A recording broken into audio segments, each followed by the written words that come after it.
Let's take a look at the starting lineup for the Cleveland Guardians here this afternoon. For manager Stephen Vogt, brought to you by Progressive. It'll be Travis Bazzana leading it off, followed by Brian Rocchio. Chase DeLauder hitting third, then Kyle Manzardo, followed by Khalil Watson. Gabby Arias, the lone right-handed bat in the lineup, will hit sixth. Daniel Schneemann is seventh. Patrick Bailey eighth. Stephen Kwan, who's been swinging a hot bat of late, is hitting ninth. And that lineup's going to be going against the 6'9" right-hander Bailey Ober, making the start against the Guards today. First start since May 30th. Not a hard thrower, going to be in that 89-91 range with the fastball, but it plays up. He gets really good extension and uses that height to cut the distance to the plate. He'll follow that four-seam fastball with a heavy dose of changeups. It's a pretty good one. Throws that good changeup to righties and lefties. He'll use it almost 40% of the time. Not a big strikeout guy, but he will induce a lot of soft contact with that fastball changeup combination. Defensively behind Bailey Ober this afternoon, Trevor Larnach will be in left field. Luke Keyshaw is in center. Alan Roden over in right. Brooks Lee at third. Tristan Gray gets the start at shortstop today. Cody Clemens at second. Royce Lewis, the first baseman, and Alex Jackson will do the catching. Ryan Blackney calling the balls and strikes today. Nick Marley at first base. Crew chief Marvin Hudson down at second, while Ryan Addison is your third base umpire.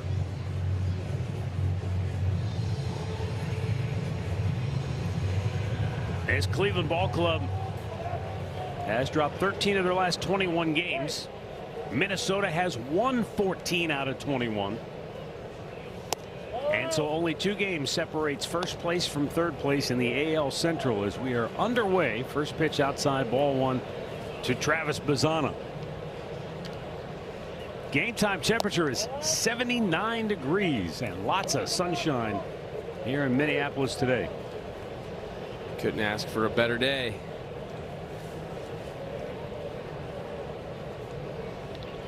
And Bazzana fouls one off the mask of the catcher. I mean, normally when you see a guy like Ober, a 6'9" pitcher, you normally see that big downhill angle, they use their height to their advantage, but he's got a really low slot. He uses that low arm slot. So he's 6'9", but he's pitching like he's 6'2". A lot of arms and legs. Yeah.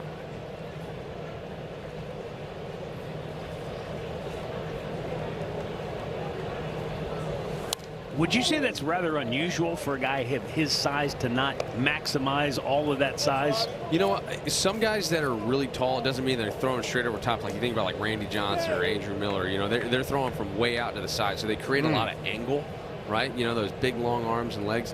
But he's on the first base side and he's throwing from that low slot, so he's not creating a ton of angle. The one thing he does do, though, is he gets great extension. He releases the ball closer to home plate than probably 99% of the league. So he definitely cuts the distance using that height. And the 3-2's ripped foul. Good at first at bat here for Travis Bazzana. Ober coming off the injured list with that elbow inflammation.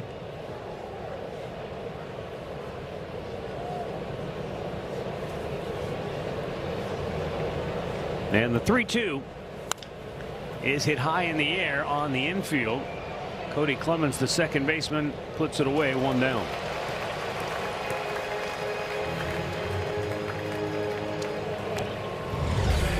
Yeah, let's take a look at from the side here at his delivery. Stands up tall, rides down the mound, gets far down there, but you see that slot. I mean, his hand almost stays right even with his ear. It never really gets above the head and kind of coming down, but it works for him.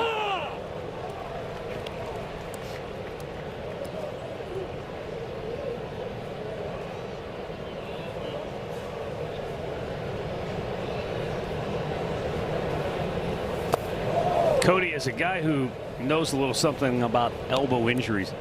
For a pitcher, when we hear elbow inflammation and they put a guy on the injured list, what is, because I mean, they always say after the first pitch of spring training, nobody's ever 100% healthy the rest of the year. So how do you know the difference between, okay, my elbow's sore versus, okay, my elbow, something's not right? Sometimes I think a big teller of maybe what the injury is or the discomfort is if you can pinpoint it. If you can point to a specific spot within the elbow, there is some you know, that's something you probably want to keep an eye on, right? But if you've got overall general, like, hey, man, my arm just hurts, sometimes your arm just hurts. You know, there's nothing really necessarily wrong with it. But if you can point to a spot in the back or the front, you know, that's something's aggravated in there, and you really want to keep an eye on it. Now the 1-2. And you have said to me, even when you were playing, you feel better when you're working more as opposed to, I don't want a lot of time off, where you would think that, well, you need your arm to rest for it to be strong and healthy. And sometimes you just need to keep it active, huh? Yeah, some guys like throwing a lot. Some guys don't like throwing much. You know, there's quite a few guys that they enjoy throwing every day. They hate the All-Star break. I was one of them. Some guys, man, they come back from the All-Star break and they're a brand new pitcher. Little spinner. And Rocchio cuts through it. Backed up on him right there. Boy, this guy's been swinging a hot bat. 4 hits in the series. Chased a lotter, including a double and a run batted in.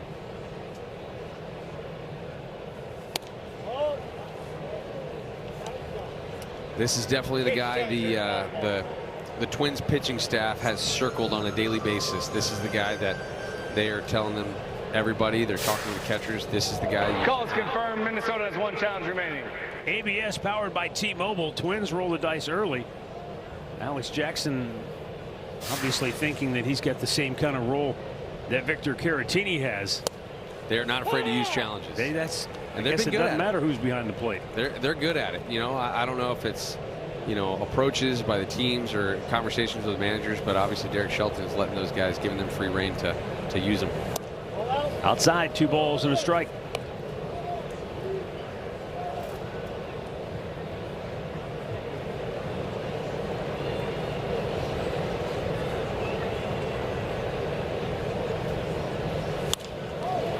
Center field, Keyshaw just onto the warning track, pulls it down for out number 3. Guardians go in order. Twins are coming to bat. And as you mentioned, Cody, you hope that he can give you a little bit of length. Yeah, he's our horse. Gavin Williams on the bump today, coming off an abbreviated start due to that rain delay against the White Sox. But man, he was pitching a gem until that last batter. Miguel Vargas, good hitter, to hit him a home run to left field, but take away that one swing, he was through 4 2/3 with no damage and 6 punch outs. Big arm, 96, 98, can reach triple digits. Looking for him to fill up the zone today and get us deep in the ball game. Trevor Larnach will lead it off for Minnesota, and swings at the first pitch. Back to Pat Tabler. Oh, Tabby would have had a play on that, but the overhang kind of clipped the opportunity for him there. You were on it. I saw you. Yeah, you had it. You were ready. There's Tabby working alongside Jim Rosenhaus here for Cleveland in this series. Gavin Williams, curveball misses. 1 ball, 1 strike. Larnach 0 for 5 in the series.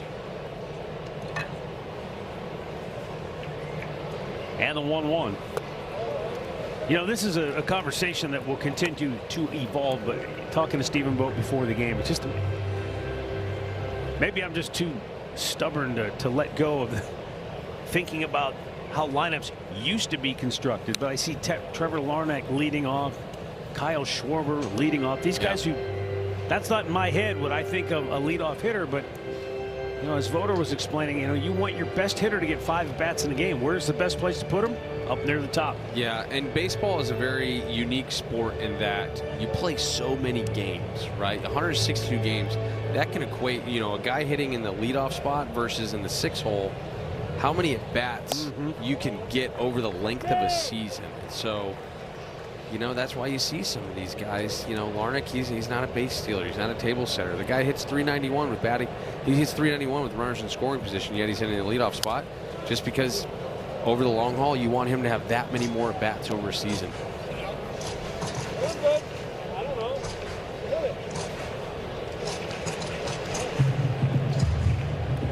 I think Carlos Santana back in 2016, 2017, he was you know, one of the first that kind of broke the mold.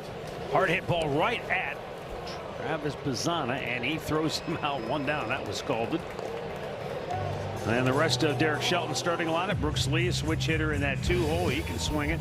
Cody Clemens having a monster year for him, batting 3rd. Josh Bell, The cleanup man will DH, then Royce Lewis, followed by Alan Roden. He had the game winner last night. Luke Keyshaw, Tristan Gray gets his first action.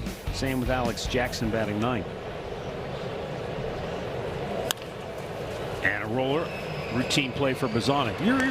You're absolutely right, though. When I think back to when Tito was batting Carlos Santana leadoff, I'm like, have you lost your mind? Did you bump your head in the middle of the night making out that lineup card? And that's when, you know, you started thinking about, oh, they're looking at lineups differently. It's not just, I want the guy who can get on base and maybe steal a bag or set the table.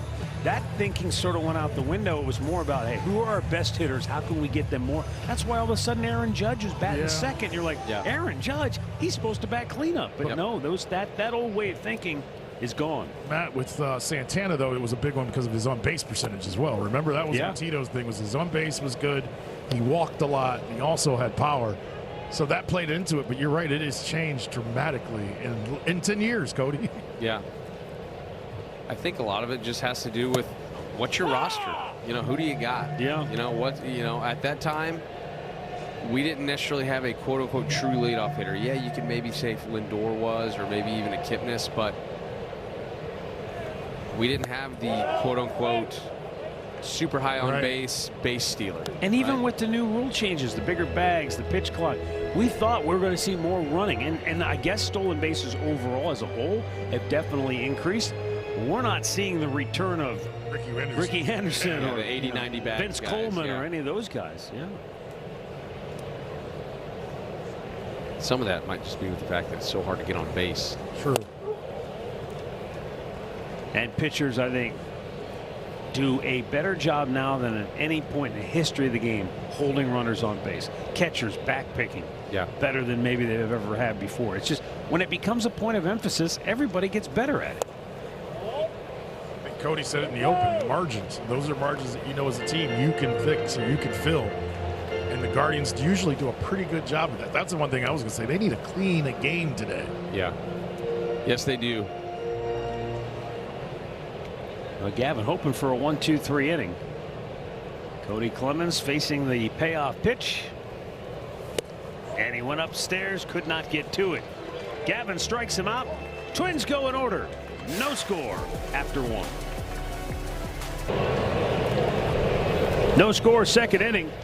And Kyle Manzardo leads it off for the Guardians.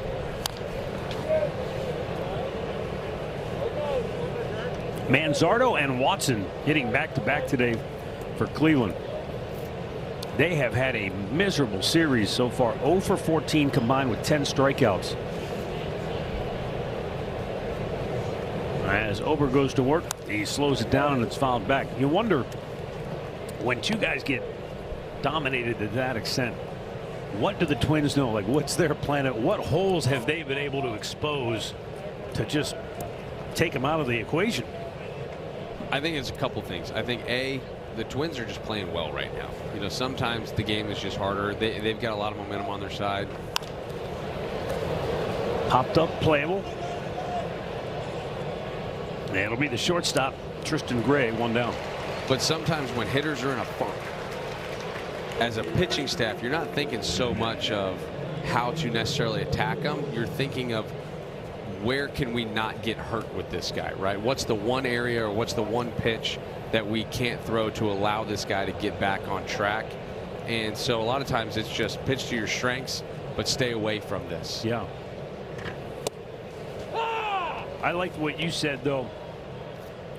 You've been in those pitcher meetings before a series where the pitching coach will say, hey, this guy right here is a really good fastball hitter, but he'll point to one pitcher in the room, but not your fastball. You throw your fastball. Yes. Last night, Brooks Lee, Cade Smith. Hey, this guy's good fastball, but Cade, he can't hit your fastball. Half swing, Khalil Watson down the line. It's hooking, foul. Almost kept that fair. He was trying a little Travis Bazzana maneuver. Yeah, I was going to say, they must have been working together, yeah.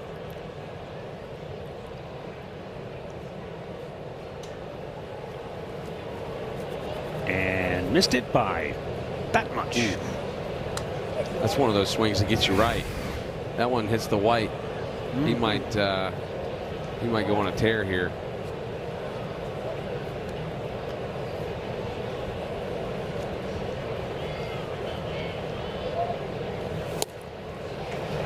Fastball upstairs, strikes him out. 2 down. StatCast 3D powered by Google Cloud. The fastball changeup combo. That's where this guy's good. He, you know, that lower 3/4 slot, that fastball just kind of rides through the middle, and then that changeup. It's got a lot of kind of split action to it. Well struck by Gabby Arias. That is deep left center field. Gone. Arias puts the Guardians on top with a 2-out solo homer, his 5th on the year. He got every bit of that one, sending it into the Cleveland bullpen. 442 feet. You know, we were just talking about the fastball changeup combination that's so effective for Bailey Ober. Tries to get him a little 82-mile-an-hour slider over there first pitch. Gabby made him pay. That's his 3rd home run in 51 at bats since coming off coming back from AAA, and I tell you what, he crunched it.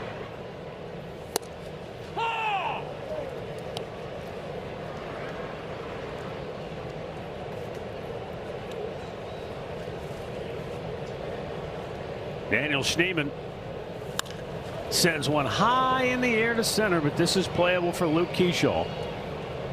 And the side is retired. A Mountain Dew Baja Blast from Gabby Arias, 440 plus feet. 1-0 Guardians midway. 1-0 Guardians on top. Josh Bell leads off for the Minnesota Twins here in the 2nd, and Gavin Williams with a backdoor breaking ball misses. Bell 3 for 8 in the series.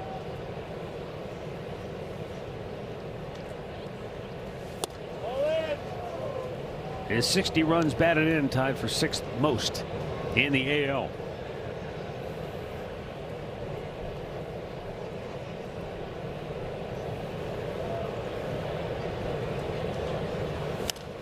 Yordan Alvarez of the Houston Astros, he's still flirting with the potential triple crown, leading the league in homers, but only 1 RBI ahead of Nick Kurtz of the A's. 2nd in batting average to Yandy Diaz of Tampa.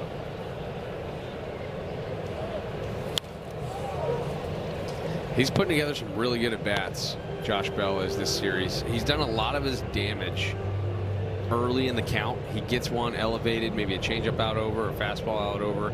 So you can tell with what Gavin's trying to do here. He's staying hard. He's being careful early. That might have a shot here. Patrick Bailey using an ABS challenge powered by T-Mobile, and that is a strike, and Bell is out number 1. 2nd strikeout for Gavin Williams. Like I was saying with Bell, he's going to do his damage early. If you leave one up and out over soft, he's going to clip you. And Gavin went backdoor breaking ball, missed down below, and then stayed hard, and then got him on a breaking ball late in the count. I said to you last night, that's the pitch. Yeah. That I know it's not an easy one to execute for a pitcher, but for so long hitters, in my eye, that is a ball. It's never been a strike. Now it is an ABS. It just wanted, if you see it, that's too far up, or it's too far away. There's no way that's a strike, and then the next thing you know, they challenge it, and you're walking back to the dugout. It just clips it. You know, it's that breaking ball that just kind of keeps digging as it's going, and it's almost going by you as a ball, and then bam, it catches it at the last second. So honestly, I think the only guy that I can remember that actually tried to throw that pitch, that breaking ball, kind of at the top of the zone, was Rich Hill. Yeah. Chopper foul. I would guess most hitters aren't used to that pitch being called a strike either.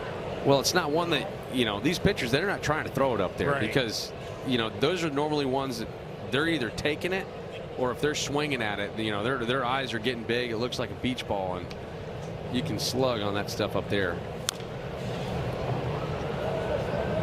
Royce Lewis 0 for 7 in the series. Down 0-2, fouled that off of his foot.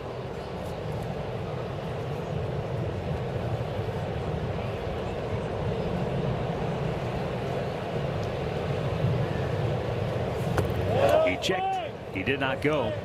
Lewis was a guy that, you know, initially he was a third baseman for Minnesota.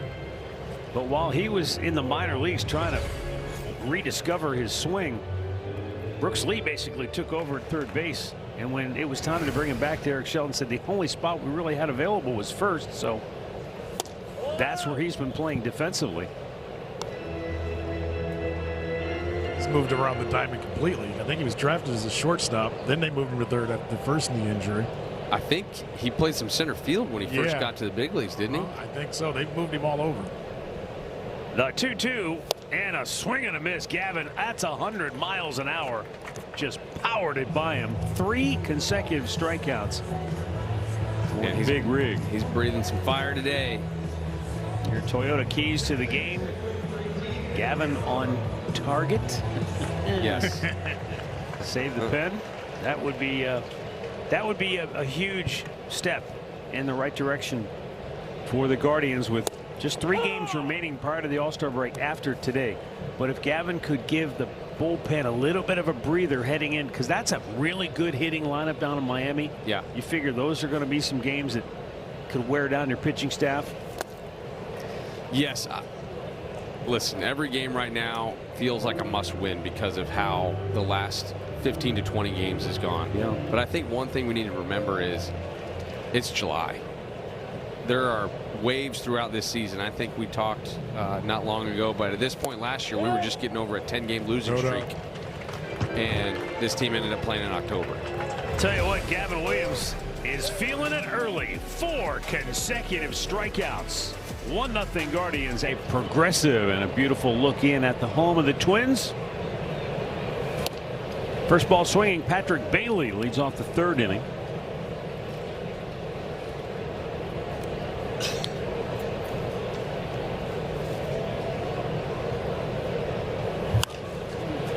Sky high to center.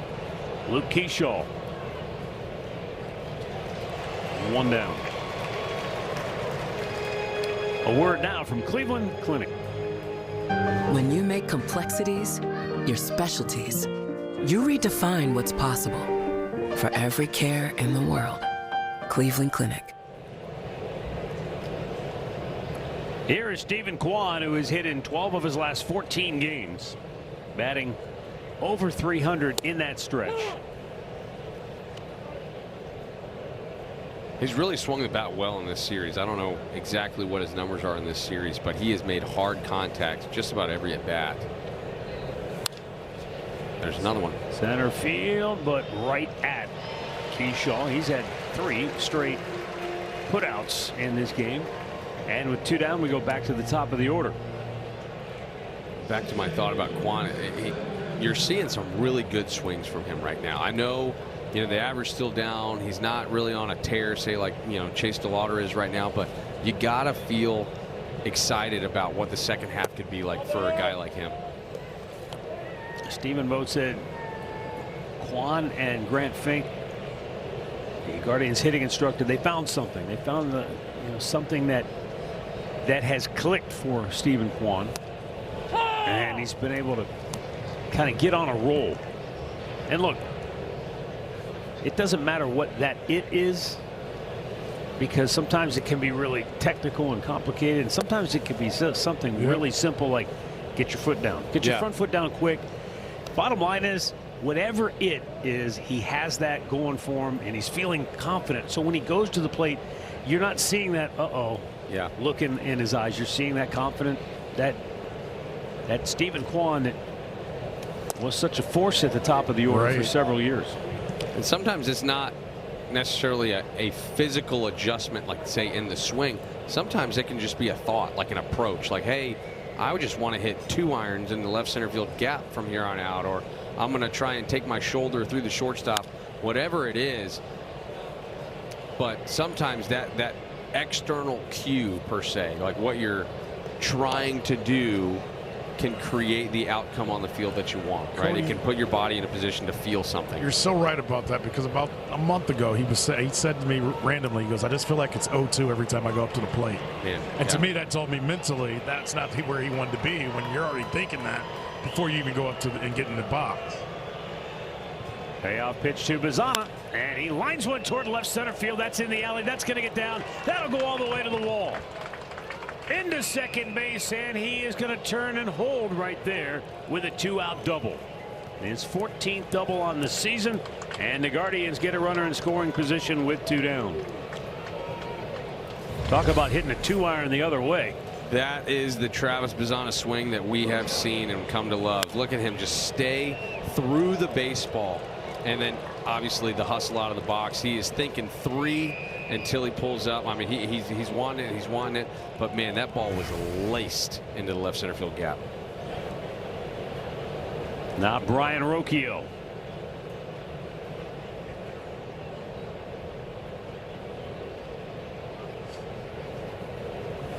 Over, misses, up and away, ball 1 with a changeup. Rocchio has knocked in 3 in the series. Hit a 2-run home run right-handed last night. It went to the second level of the bleachers in left field.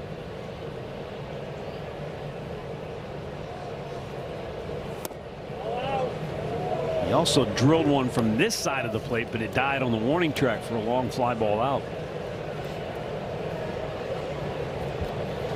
How many guys in the last couple of years have hit a ball on the upper deck and then their next at bat they do a safety squeeze? Yeah.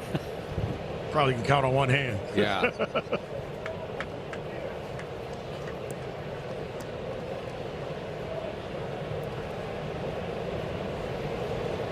You talk about versatility on the defensive side more than you do on the offensive side, but that's a pretty versatile hitter. Yes, it is. Off the end of the bat foul. This was the right-handed home run last night, and he crunched it. Yep, got a change up middle and a hitter's count. Just didn't miss it.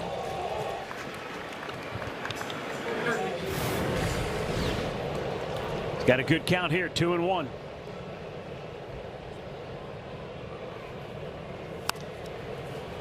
Popped up by the dugout, but out of play.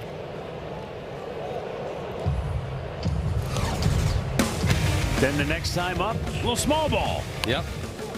From the same side of the plate. Getting it done in multiple ways. Take runs any way you can get them. It's good baseball right there. The 2-2 pitch.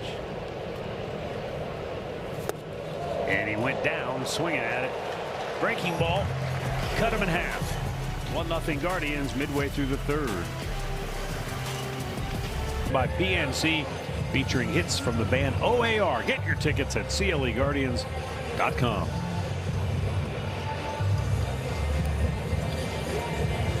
One nothing Cleveland as we go to the bottom of the 3rd, and before a pitch is even thrown, Luke Keyshaw takes a timeout.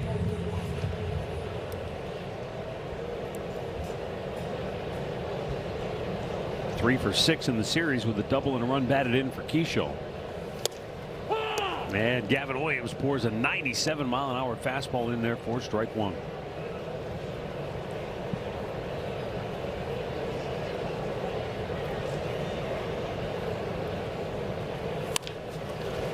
To 3rd, where Gabriel Arias throws a seed across the diamond for out number 1. We'll get a word right here from Wayside Furniture. In the market for furniture? Check out Wayside Furniture's massive selection across their 3-building campus in Akron.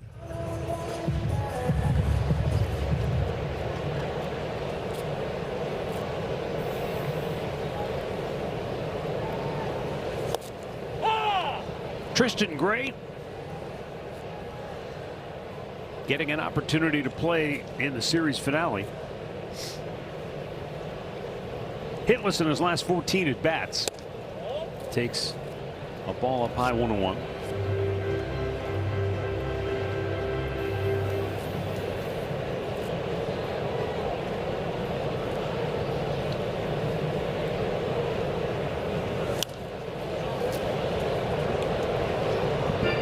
Gray fits that utility role for Derek Shelton's ball glove. He's played 30 games at shortstop, 18 games at 3rd, half dozen games at second base, 1 game even at first base. They've got a few guys like that. You know, their roster is constructed of a few guys like that. Keishel's done it. He's playing all over the diamond. Kreidler plays a lot up the middle. You know, a lot of shortstop. Clemens. Yeah, Clemens. You know, so, and these aren't guys that, you know, are just coming off the bench. Between Keichel and Clemens, you're talking guys that are spent a lot of time hitting in the middle of the lineup this year. Swing and a miss. And he strikes him out. 2 down. It's the one thing that Derek Shelton told me that he's been really kind of impressed with this group in particular is that because they just it feels to him like it's a college level summer league team where he goes, these guys are all, they really enjoy hanging out together. They play cards after games, and they're not in a race to get in their cars to get home. They like each other's company. But he said more than that, he goes, I moved some guys around from their natural position. I asked guys, hey, I need you to play here some. I'm going to need you to play there some. And he said, I've had absolutely zero pushback from anybody. And he said, it's just been a breath of fresh air to have a group that is open to, hey, whatever you think is best for the team, I'm in. When you have that buy-in, you know, especially the first guy, the next guy will follow, then the next guy will follow. And Shelty's, he's built a reputation as such a great communicator and a player's manager, a guy that not only wants the team to do well, but he wants the individual to do well too. So I think these guys know, hey, I'm not putting you in a position that may put your career at jeopardy. I'm putting you in a position because I think you can have a lot of success there. I think there's a lot of pressure in what happened at the end of last season when they made those trades, and they were in Cleveland, if you remember, Matt. And it was just like, you know, it was like they lost their dog. Like they were just lost everything. And I think you're right. Shelty's come in and brought an attitude of, hey, let's forget about last year. Let's go out and make a name for yourself. Figure this out together.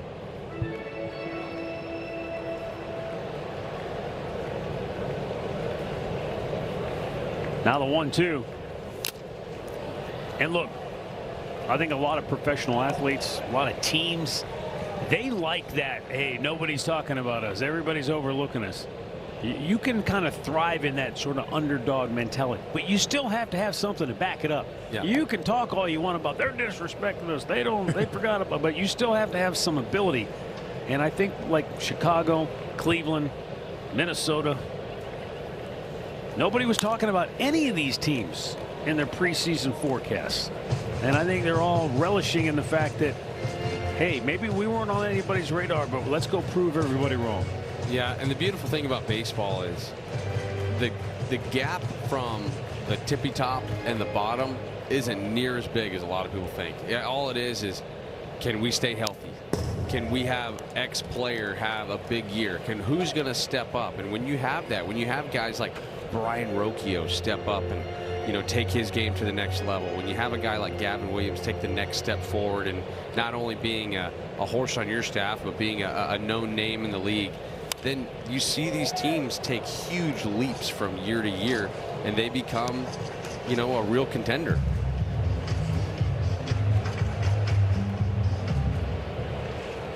Ninth pitch of the bat. Look at Gavin. He's like, nope. I already threw that one. Already threw that one. Let's try something different. This is a heck of an at bat for a guy who doesn't play that much. Right. I want to ask Cody a question, but it's 2 outs, 2 strikes. So you know my rules. I'm not breaking them. Yeah.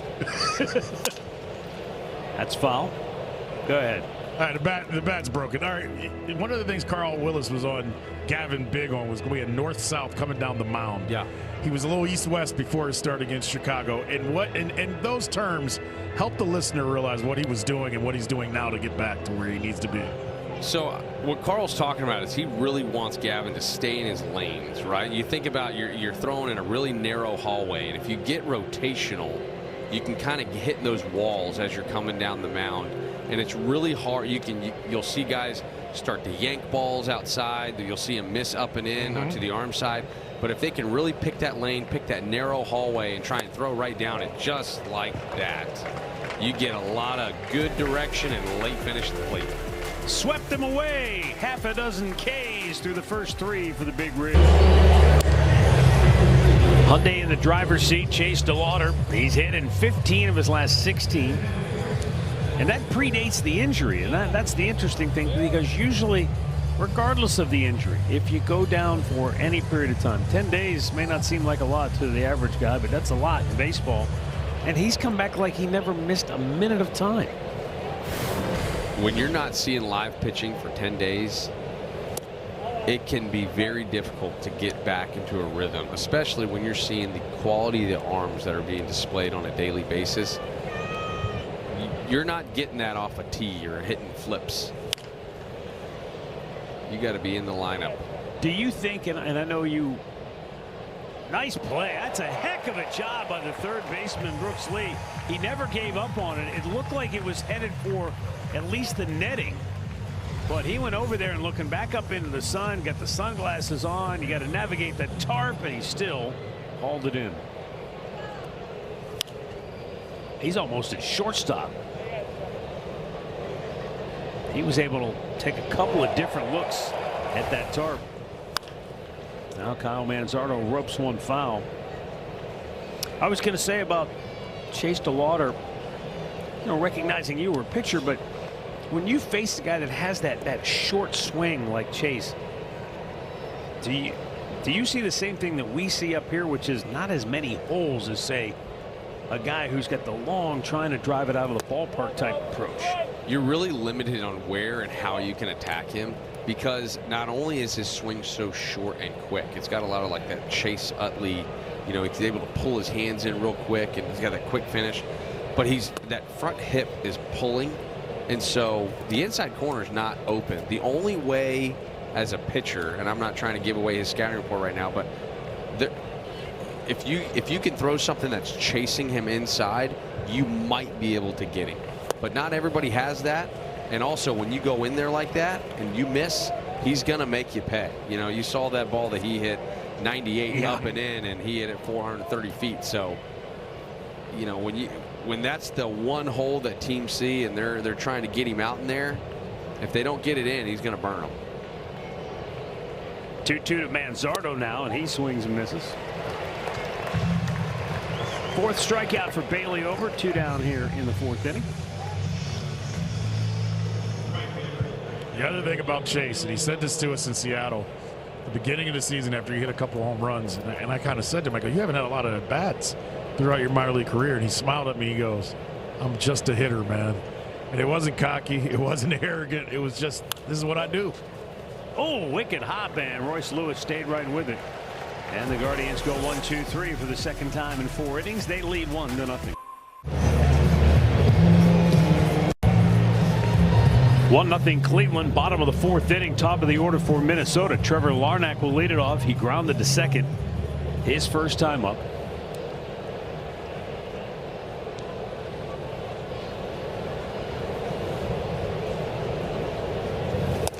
And the fastball up and away, ball 1. A sunny 80-degree day here in Minnesota, where first 2 days it was cloudy, a lot of rain, very humid, but today is just absolutely perfect.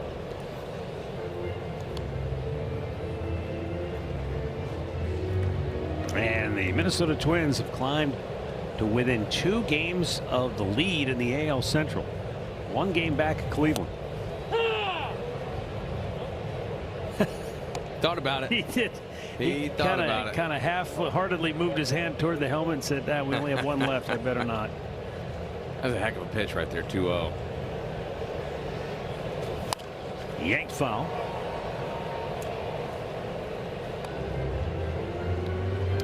Here's my fear with ABS. I'm not a fan. I just don't see the impact on a regular basis. Sure, there have been moments where you're like, oh, good thing that hitter challenged it, good thing that pitcher challenged it. We've seen it in this series. Just don't think overall the impact has been as beneficial. Now there's a really close borderline pitch, maybe missed by less than an inch, so now a full count. But my biggest fear is that swung on and missed. Gavin came back with a really good breaking ball. That's his 7th strikeout already here this afternoon. Now that you've opened Pandora's box, I think it's going to be very difficult for hitters and catchers if you have to go back the other way now. Yeah. Guys are getting so used to it now. Now it's finally in their mind. It's in their thought process. I really don't see us going back. You know, listening to guys talk, seeing how it's being used. It'll be interesting to see what it looks like a couple of years from now, but I think ABS is here to stay. Here to stay? Yeah. In the air to left field. Back goes Kwan. Still going back onto the track and pulls it down. Brooks Lee trying to go big fly the other way, but 2 down in the 4th. He has struck out 7 already here this afternoon. Yeah, and he's doing it with everything. He's got the big breaking ball. He's got both of them. The really good sweeper. Got the good curveball. But, man, it's the finish on the fastball at the top of the zone. You see he's reaching back, grabbing triple digits. And then that sweeper right there following up on 98, 99. You got to pick one, and neither one of them is fun to hit. The thing that I noticed outside of a couple of the 98, maybe the 100, those balls have some serious bite. Yeah, there's a lot of movement. There's a lot of teeth on them. You know, hitters will say, you know, there's really good breaking balls. It's almost like once that ball starts to move, even if they see it, even if they see sweeper, they see curveball, once that thing starts to move, it's almost like it speeds up on its way into the mitt, and it's hard to get the barrel there. You know, it's like the ball beats them to the spot. Cody Clemens finds himself in the hole 1 and 2. He worked the count full his first time up and then chased a high fastball. That was the first one on the strikeout pack that we just showed you. It was 98. It was well out of the strike zone, but again, hitters tell you, you see the high fastball so well. It looks so good, but you just can't sometimes get to it. Not at that velo. Yeah, and Gavin, coming out of that big frame of his, you know, he throws the ball. It's one to throw the ball that just sails, and it's like a ball out of your hand. His fastball at the top of the zone is taking off. It's almost like it's tracking the top of the strike zone for a long time, and then at the very end, it just kind of takes off above it. And so, as a hitter, especially with 2 strikes, you're trying to protect. You're trying to continue the at-bat, and that thing takes off, and you swing, and you go back to the dugout, and you realize, man, that thing is, you know, 6 inches above the strike zone, and I thought it was belly button high.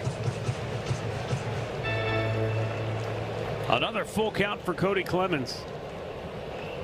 And the payoff pitch is hit in the air to right. Khalil Watson, a can of corn. Twins go 1, 2, 3. 12.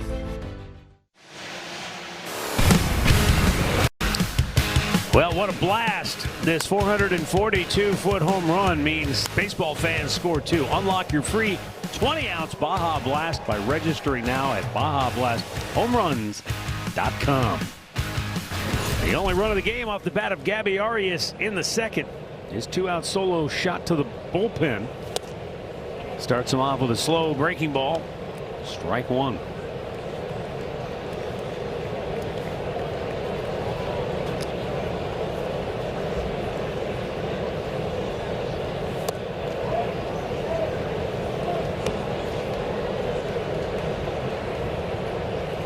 They clearly have a plan against Gabby. I know he hit one 440 his last at bat, but he's seen 3 pitches, and all 3 have been breaking balls.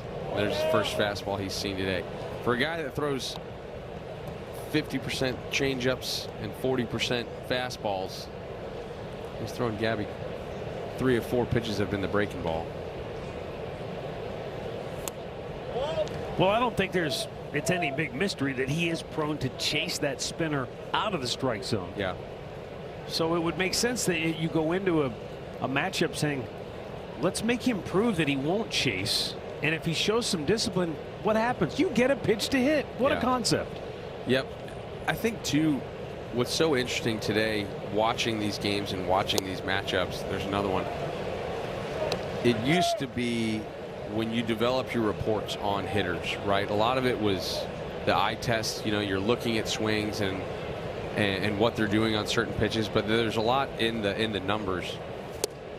Got him. I mean, yeah, you talk about chasing right there. Well, he never abandoned his plan. No, he didn't. Over. He didn't. And more than anything now, what they're able to do is not just see, okay, this guy hits changeups well, or this guy hits breaking balls well. But they've been able to add another layer to that because not everybody has the same changeup. Not everybody has the same breaking ball.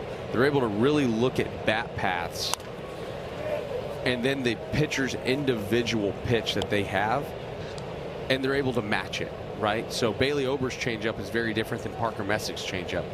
But the hitter's numbers overall on changeups might be bad, but that doesn't mean he can't hit a different guy's changeup because they're two different pitches. Yeah. Even though they're both called changeups, right? So, and we're very fortunate in Cleveland. You have Austin Hedges and Patrick Bailey. Hedgie especially has developed a reputation as one of the best game callers, and he can read swings as well as anybody. Schneemann finds the gap. That's down in right center. That will go all the way to the wall. And Schneemann is going to hold at second base with a one-out double. He had a notion, but just wasn't 100% sure he could make it. Changeup stayed up. Didn't miss it. Go up there with a plan, especially a guy that throws a lot of changeups. You know you got to stay in the middle of the field, be ready for the fastball. But, man, he got one up, saw it early, and punished it into the alley. Now Patrick Bailey flied to center first time up.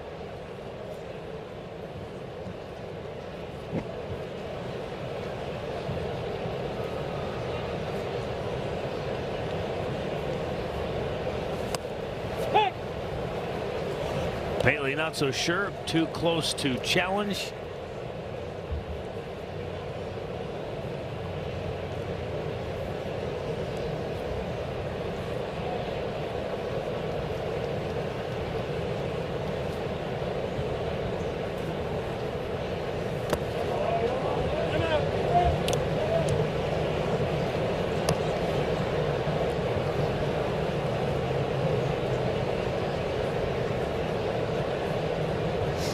Cleveland leading 1-0. We're in the 5th inning. Daniel Schneemann out there in scoring position.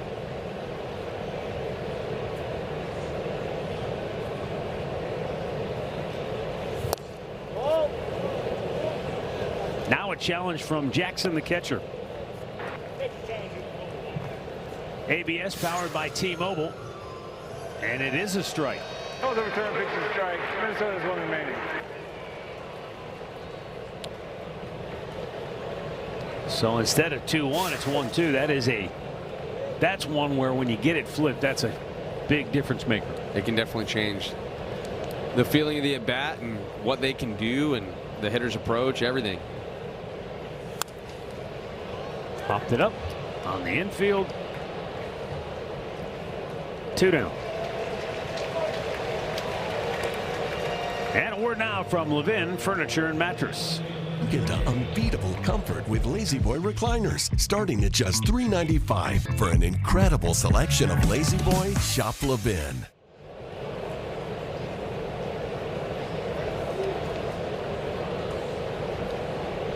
Stephen Kwan line to center his first time up.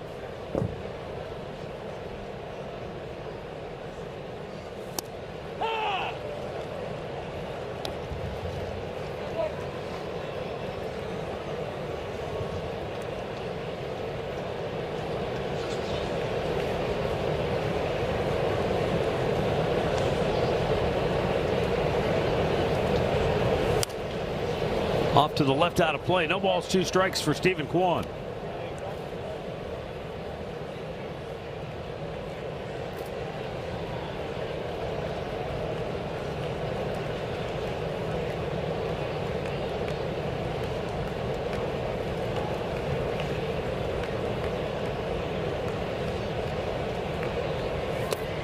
In the dirt.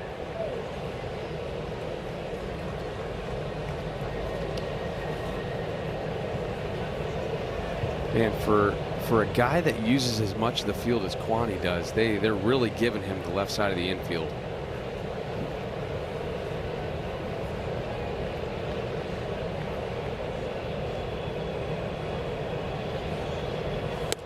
You know, that's one of those things that Stephen Vogt said before the game, that he remembered there were hitters that maybe when they were going through a tough spell like Stephen Kwan had gone through recently, that they would go into a game and say, you know, I'm just going to try to hit ground balls to the left side of the infield. Yeah. That's all I'm going to focus on and try to do. Yep. One right here would get a run in. He said, now it's easier said than done. You Absolutely. can tell yourself that's what I want to do, but the pitcher's not going to just hand it to you and let you slap it over there. Absolutely. But I mean, there are certain guys who have a skill set of being able to use the whole field or bat control. And Kwani's one of those guys. He can control the barrel and he manipulates the ball and can use the whole field as good as anybody. 3-2, trying to go that way, but it's out of play down the left side. You know, there's certain guys around the game that are just known for, they have the ability to kind of just hit it where they ain't. And, you know, guys like Luis Arias and, you know, Michael Brantley was a big one back, you know, in 2014, 15, 16, where that was the era of the shift. And he was one of the few guys that he just racked up so many hits because you couldn't shift him. And he opened up the whole field. Upstairs, ball 4. And Kwani chucks his bat and says, all right, Travis Bazzana, I'm passing the baton to you. And that's something that is good team baseball. But when a team like Cleveland is struggling to score runs, you see less of a guy willing to just, hey, take your walk, pass the baton, because everybody gets into this mode of, I've got to do it. I've got to drive this run in right here. And you end up maybe swinging at a bad pitch or not a great pitch. And instead of being patient, you end the inning. Well, now you've given at least one more hitter another opportunity. Now the bullpen's getting busy for Minnesota. So good team approach there by Stephen Kwan. Yeah, when you feel a team just kind of pressing and you get in a good count, you know, let's take a look. Last time up for Travis Bazzana, boy, he stroked it the other way. Yeah, that was a beautiful swing, and that's got to feel good. When you hit a ball that hard and it finally falls, sometimes that's all a hitter needs is just a barreled up ball to fall, just to kind of relieve some of the pressure. And then you're like, you know what, I still can do this. I can still play this game. And you're able to go back up there and with a little bit more confidence the next time. Oh, now I remember. Yeah. It's doable. No hitter brags about walks, but this Guardians offense usually thrives with them. Yesterday they had 4, 2 of them walked. Game 1 they only had 1, and that was in the 9th inning. So what you're getting at, Matt, is that is a part of this offense. Is when they walk, they usually play a little bit better and score more. They've only walked 5 times coming into today's game. Yeah, that's a credit to, you have to give Minnesota, am I right? I mean, yeah. Wow, Taj Bradley, game 1, he just wasn't giving you anything. No. Missed outside, ball 1-2 Bazzana. Kendry Rojas getting ready in a hurry. They added him prior to the game, a third left-hander in the bullpen. What team doesn't add a left-hander when we come to town? It's almost rarity when they don't.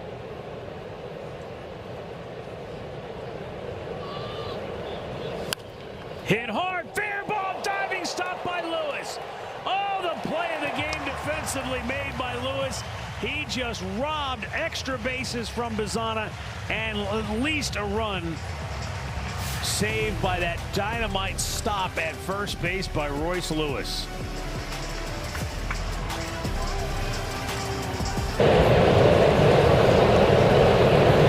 Well, 1-0 Guardians.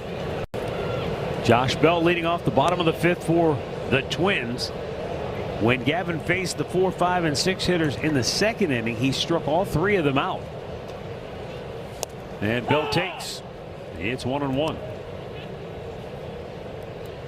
Yeah, and this part of the lineup, not necessarily Bell, Lewis, Roden, but Lee, Clemens, and Bell, they have done a huge bulk of the damage for this Twins lineup this weekend, or for this series.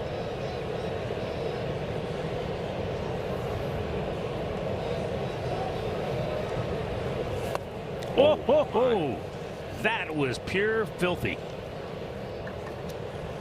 You talk about movement.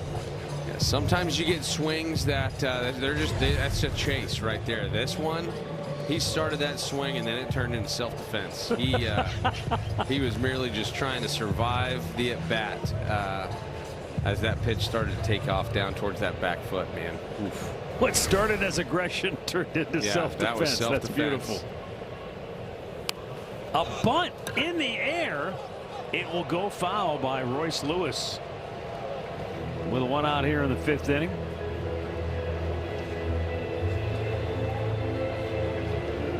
looking at Gavin shaking his head. Are you kidding me?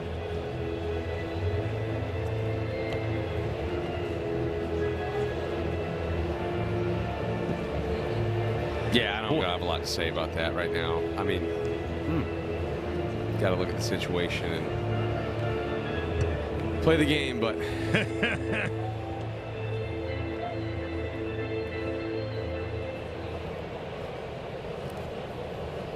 this might be 102. Bunts it again, and this one's out of play. I guess he wanted everybody to know I was really committed to it. We see. Yeah, there's some grumbling down by me. Cody, you don't got to say a word.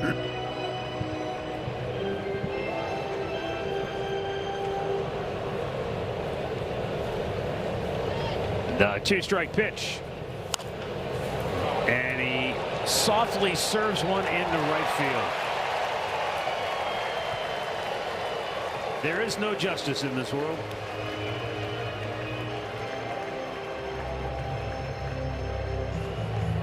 First hit of the game. An absolutely nothing swing on a ball at the end of the bat. Just delicately placed out there where nobody could defend it. Just got to move on, get the next one. Down low to Alan Roden.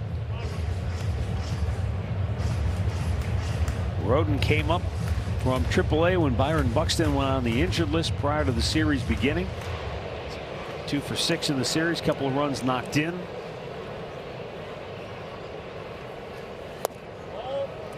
Ooh, pretty good looking pitch just at the bottom of the strike zone, but no challenge.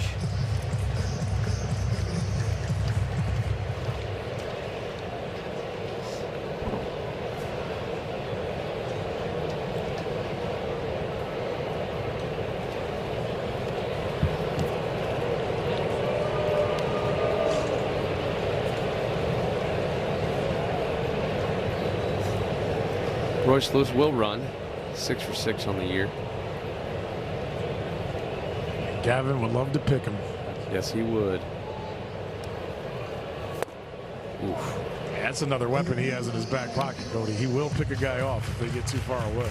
And there's a couple guys in this rotation that they've got good moves. Man, that's a prime example right now of the finish that he has on the curveball. That wasn't Alan Roden was not fooled by that pitch.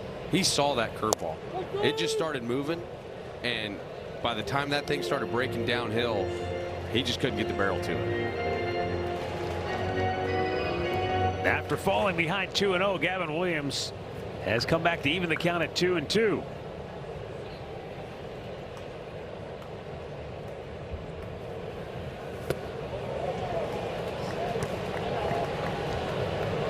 Now a full count, and even though Roden struck out his first time up, be curious to see here. Derek Shelton says, let's be aggressive and start the runner.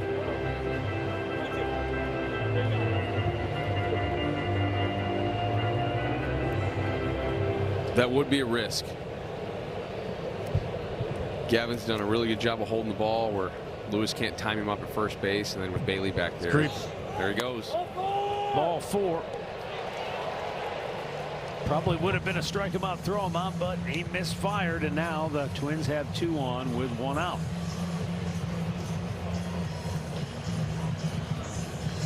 So after the first hit, the first walk. And Minnesota's first signs of life offensively. Man, Patrick Bailey, this is a good veteran move by catcher, because I'm convinced that Royce Lewis, intentional or not, I think intentional, he got under Gavin's skin with those 2 bunt attempts. Then he flares one in, and now he's really got Gavin fuming. Loses just enough focus that he walks Roden. So Bailey just goes out and says, hey, big guy, that's in the past. Let's go. Let's go to work here. Get out of the inning. Sometimes, too, as a pitcher, you can get caught in that mode when you've got your really good stuff that day and you're punching out in the world, and then you get a guy 2 strikes. You can start to, you're not consciously chasing punch outs, but you're trying to finish guys. Whereas sometimes, hit him. And they're loaded. You're trying to make that perfect pitch instead of just making a good pitch. Yeah, you know, there's 7 guys behind you during the game too. So sometimes you just get caught trying to chase that punch out, and you know, you got your good stuff, and you end up making a lot of pitches, getting deeper in counts. So this is one of those situations where you got the infield in. A punch out would be great, but you can't get a strikeout on pitch 1. You got to make one good pitch. When you get to 2 strikes, then you can give yourself a chance to try and chase it. Base hit right field. Tying run scores. Stopping at third is Roden. 1-1 in the 5th. Bailey just saved us. Yeah, he did.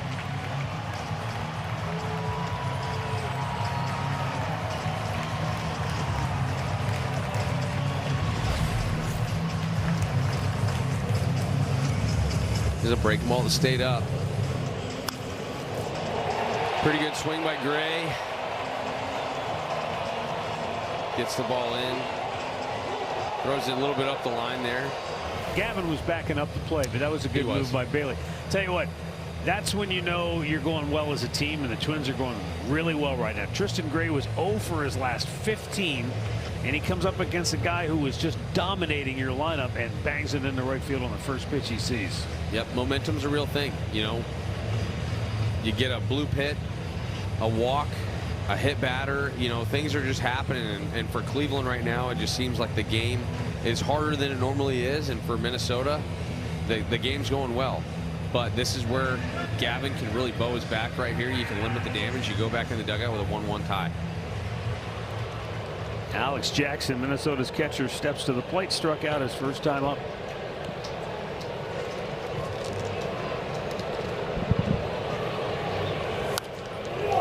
Out of play.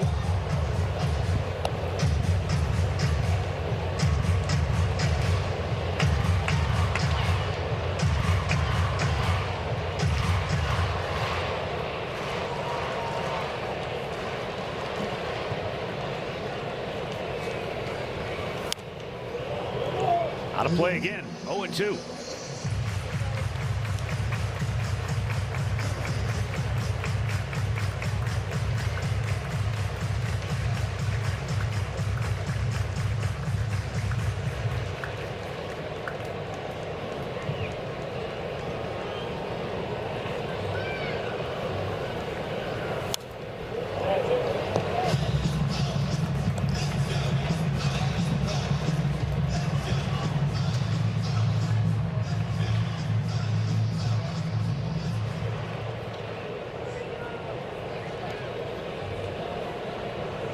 Again, the infield is in.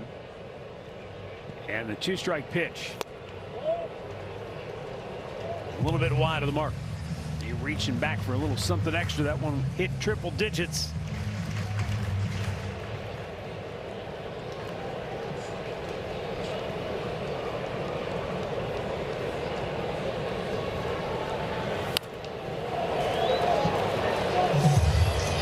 I know you weren't out there for every single visit that Carl Willis made to every pitcher in your time, but I know he paid you a couple of visits at least. He did. Usually when he comes out in a situation like this for Gavin, where he had been rolling, all of a sudden you run into a little trouble. You've got bases loaded, 1 out. Chopper to short. Rocchio's coming home with a throw. They get the out there. Throw back to first. Not in time. Bases still loaded, but now there are 2 down. Heads up play by Brian Rocchio. No panic. Under control. Good throw home. Just not enough time to turn the double play. But they get the big second out of the inning, and now they're 1 pitch away from getting out of the inning. Yeah. You know, how often is the message something mechanical, and how often is it just good old-fashioned, hey, we believe in you, it's more mental? Very rarely, I would say if ever, is it mechanical. Unless it is something that's glaring, he will ever come out there and say something mechanical. It's probably like, hey, you're getting a little breaking ball heavy right now. They're beating you on the soft stuff. You know, you got really good finish on your breaking balls, but we got to get there using a fastball, right? You got a good one. Let's get back. And you know, you saw he attacked Jackson right there with fastballs. you know, bust his knuckles in right there. He got a ground ball. You know, you're talking about the situation, and just maybe helping Gavin get back to feeling like, hey, this is the game plan. Let's simplify, do this one thing. It can, you know, maybe, I mean, you saw the first pitch after he left the meeting. It was 100 right down the middle, right? So I'm sure it was, hey, you got a good one today. Let's use it. Don't get away from it. He's been on the attack here. And he's got Larnach on the defensive now, down 0-2.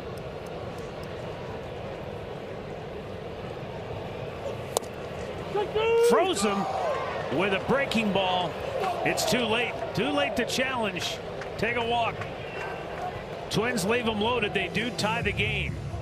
Boy, they got the big rig steaming, though, as he heads to the dugout. After 5, we're all even at 1.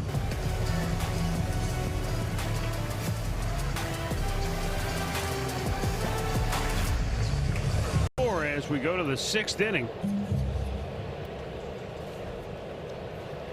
Brian Rocchio to lead off for the Guardians. And Minnesota has gone to their bullpen. Yeah, the young left-hander Kendry Rojas just put back on the roster, and you're going to see fastball slider change. He's going to use a lot of fastball sliders to lefties, fastball changeups to righties. You do need to make this guy throw strikes. He has 16 in the 3rd innings pitched, 13 walks. So we gotta let him get us out. Don't help him out. But he's a guy they like. I think they got him from Toronto. He came over here from Toronto. Is that right? Yeah, he came along with Roden. Yes. And that pitch is down low. That's when, you know, I think Andre alluded to it earlier. Last year in the month of July, things went south for the Twins, and they abandoned ship, and they made a lot of moves. They basically emptied their bullpen at the trade deadline. Louis Varland went to Toronto in that trade, along with oh, I just blanked out on the other. He's having a heck of a year for Toronto.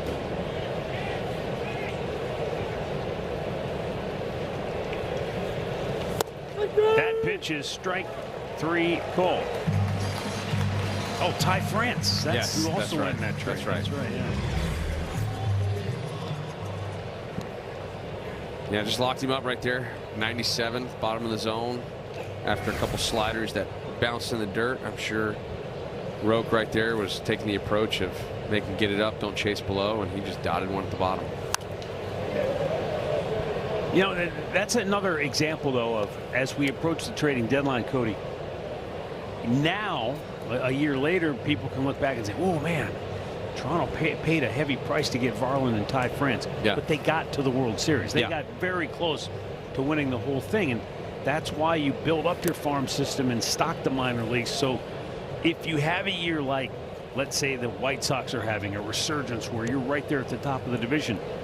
You have those picks, you have all those draft picks. Now is where maybe you say, hey, what move can we make, that type of move that really gives us the best chance to make a run? Yeah, and you hear a lot of teams, they talk about they have windows, right? They have windows of competition, and sometimes you're entering that window, or that window is bigger than you originally projected it to be, right?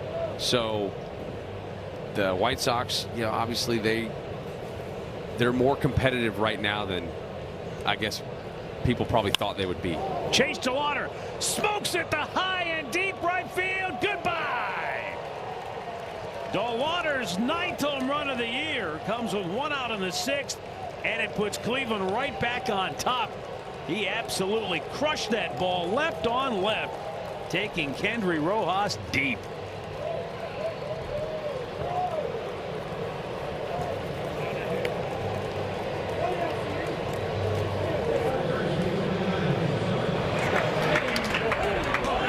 What a big swing for this team. I mean, he is just blistering the baseball right now.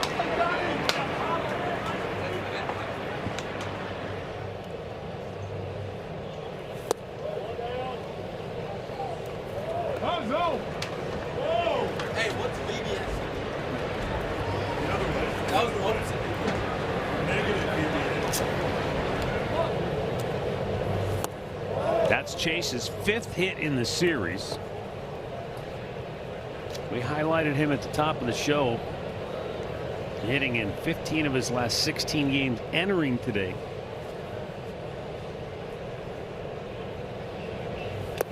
That's his 11th run batted in now his last 17 ball games, in which he has hit in 16 of them. I know we talk about the left-handed heavy lineup and how opposing teams and opposing pitching staffs, they want to get to their best lefties, but it really doesn't matter with Chase. You look at what he's able to do against lefties and righties. His last 2 bombs that he's hit are off lefties that are thrown in the upper 90s. So it's not, I'm sure for Voter, putting Manzo behind him or a lefty in front of him, he's not too worried about them stacking lefties and bringing a lefty in against a guy like DeLauder.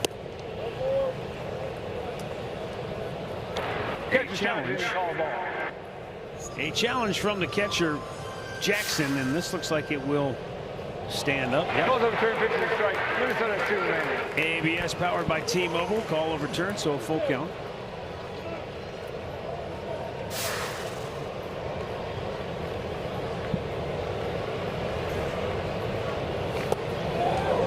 I agree with what you were saying, Cody, about the left-on-left thing. I mean, Chase DeLauder, this is how you become an everyday player, by pounding same-sided pitching. Yeah. And Chase DeLauder's proving he can do it. Absolutely. I mean, watch this pitch right here. It's 98 at the top of the zone after seeing a couple sliders down and away, and he just doesn't bail. He stays in there. He sees it the whole way. We've talked time and time again throughout the series, his ability to let the ball travel and get deep, and when he finally catches one out in front, it's going to go a long way. He lives in the middle. He makes his living in the middle of the field from gap to gap. But man, when he catches one out in front, it's going to travel. But he did say that off time helped him mentally, and it helped his legs. You guys were talking earlier about the 10 days off. And he said, you know, he didn't think he needed it, but he hasn't played a lot of games, Cody, when you look at his career. So he was able, even though he wasn't swinging the bat with that rib, he was still able to kind of get his mind right to keep going. David Fry pinch hitting, kind of a half swing. The offering from Kendry Rojas, strike 1. Fry pinch hitting for Khalil Watson.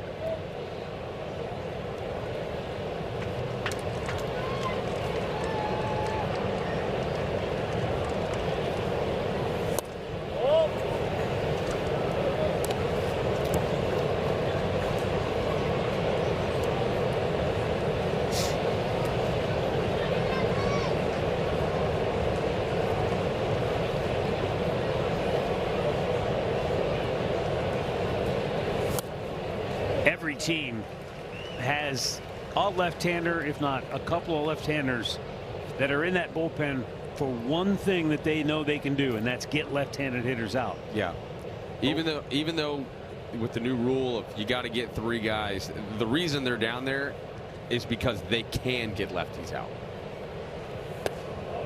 And then in a lot of cases, you know, as we've seen it over the time, not every right-hander is built to pound left-handed pitching. Some guys are really good at it, like we just saw Randall Grichuk with the White Sox. I mean, he excels at it. But then there are some right-handed hitters who, hey, they're just more used to seeing right-handed pitching. Yeah.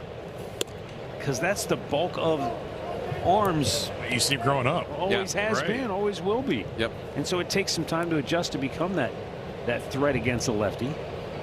Minnesota's got 2 of them in their lineup, in Keishel and Kreidler. And you know, Kreidler especially, he loves facing right-handed pitching. Crunched foul.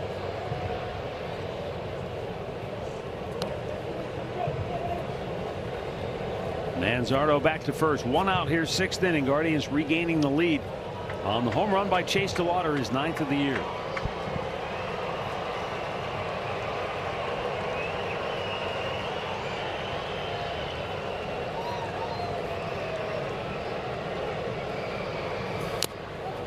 He swung through it. 2 down.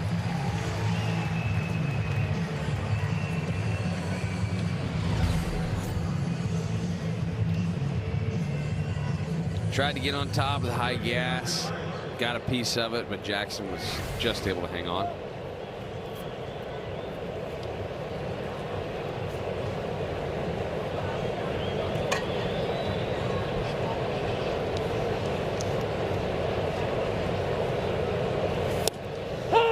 Arias takes it to strike.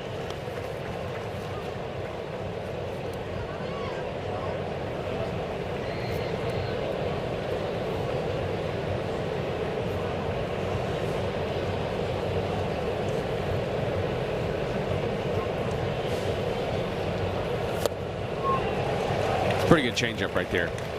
I know we talked earlier, his results in his short time in the big leagues has a lot of the damage against him has been self-inflicted with the walk, but you can clearly see he's got good stuff.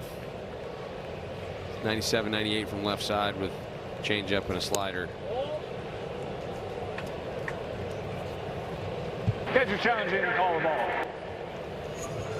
Well, this could end the inning, but I think it's outside.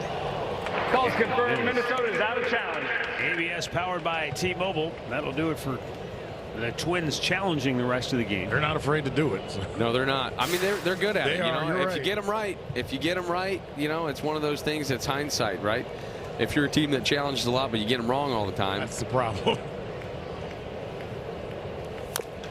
I guess another thing too, when it comes to the ABS challenges, the teams that probably have the most challenges are the teams that get them right. Correct. Because you continue to retain them. And maybe that'll help change Chippy up there next to you if we can start getting more right. But you know, the one thing it also does, it's made the game a little bit longer, Cody. Yeah, that's what we need. I love those long games. There's nothing better than a Sunday night baseball game that went 4 hours back in the day. Yeah, on a getaway day. I always getaway day. But we got so used to 3-hour games, and then when they changed some of the things, suddenly the games weren't as long. It's weird for us now to get 240. Down and in. 2 balls and 2 strikes with a runner at first and 2 down. That's a really good take right there by Gabby. Kendry Rojas, the 19th Cuban-born player to pitch for the Minnesota Twins.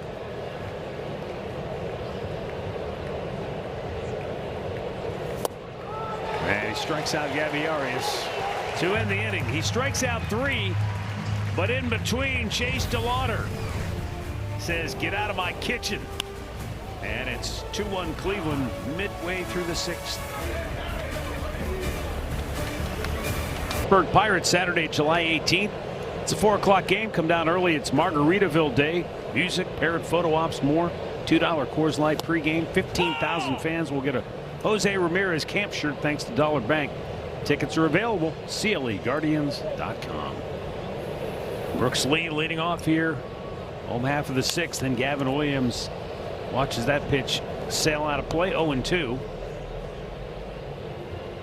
David Fry, after pinch hitting for Khalil Watson, stays in the game in right field.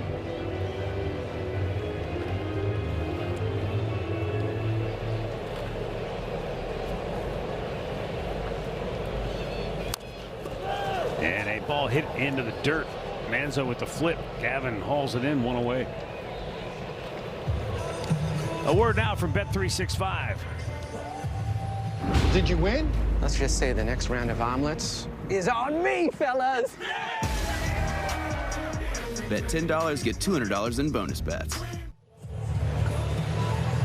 You pointed out earlier that when Chase DeLauder hit that home run last inning, it sailed over that little cutout piece of seating in right field, that little limestone facing that hangs over the right field fence. Winnebago Industries, and that caught your attention. And it's funny, as you were talking about it, it reminded me of, when I was growing up, everything was a Winnebago. It's kind of like it's actually called a tissue, but everybody calls it a Kleenex. Kleenex is a brand. Winnebago is a brand. But everybody that had an RV, it would just refer to it as a Winnebago. The Winnebago, baby. Yeah, we're hopping in the Winnebago and we're going on a road trip.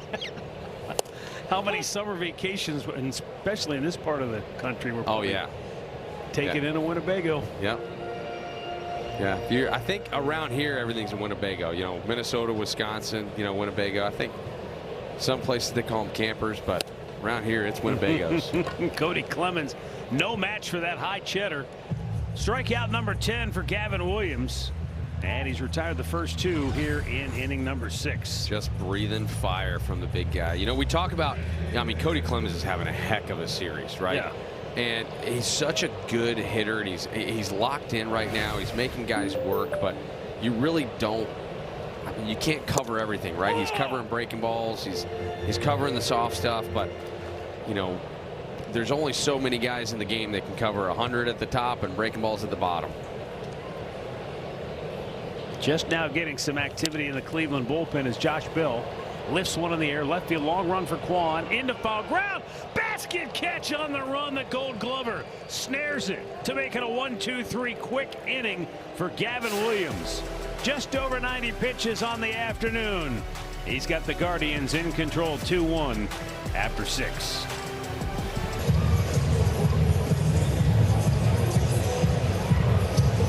Daniel Schneemann leads off for Cleveland. Doubled his last time up.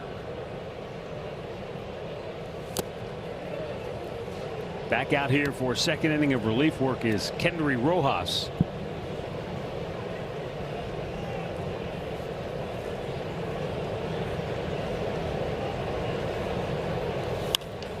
Right back to him. What a play by Rojas with the long underhand flip. 1 down. Celebrate Christmas in July on Monday, July 20th, presented by the Salvation Army. Guardians host the Twins. On that night, you can take photos with Santa, sing along to the holiday classics, enjoy Great Lakes Christmas Ale and Fathead's Holly Jolly. Get your tickets at CLAGuardians.com. Outside, ball 1 to Patrick Bailey. You said we can get Christmas ale? That's what they tell me. Oh boy. And Holly Jolly. Oh. On tap. Oh. At select concession stands throughout the ballpark. That's a deal.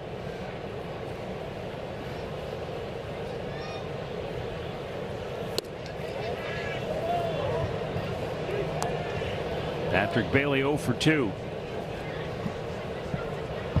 guys were talking about switch hitters earlier in the series. Can't imagine how hard it is for Patrick being a catcher and trying to take all your swings from both sides each day. The amount of work that catchers have to put in just to be ready from a defensive and game planning standpoint in this era of baseball is an insane amount. I mean, it's such a heavy load. It's like taking a college course every series. Yeah, and for every pitcher. Right.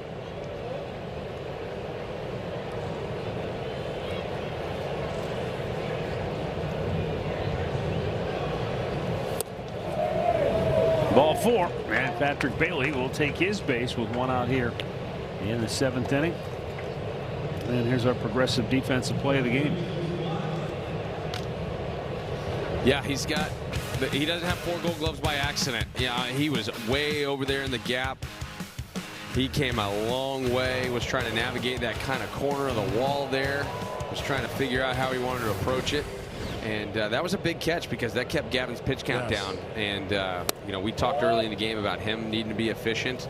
Getting outs like that quickly are really going to help. Best thing is he runs through those, Cody. He doesn't dive like so many outfielders do. And a lot of times you don't have to if you run right through the ball.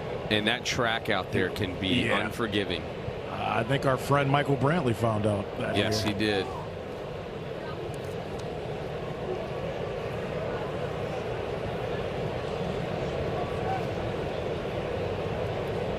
One on, 1 out. Stephen Kwan, the batter.